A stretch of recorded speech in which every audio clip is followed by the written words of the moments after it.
Welcome to the Salmon Runs YouTube. Enjoy the video. In this video, I will show how to make a delicious zucchini curry. We will start by gathering all our fresh ingredients. You'll need 2 medium zucchini, 1 large onion, and 2 cloves of garlic. Also, prepare your spices like 1 teaspoon of turmeric and 1/2 teaspoon of cumin.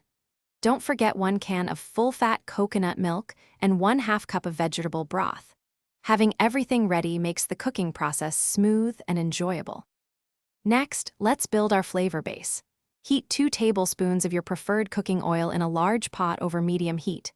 Add the chopped onion and sauté it for about 5 to 7 minutes until it becomes wonderfully soft and translucent. Then, stir in your minced garlic and grated ginger, cooking for just 1 minute until fragrant.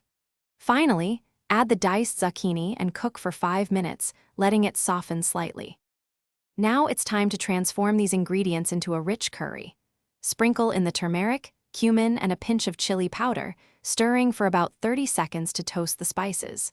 Pour in the full-fat coconut milk and vegetable broth, mixing everything thoroughly. Bring the curry to a gentle simmer, then reduce the heat to low. Cover the pot and let it cook for 15 to 20 minutes, or until the zucchini is perfectly tender. Finally, let's perfect our zucchini curry. Give it a taste and adjust the seasonings with salt and pepper to your liking. Just before serving, stir in about 1/2 cup of fresh chopped cilantro for a burst of freshness.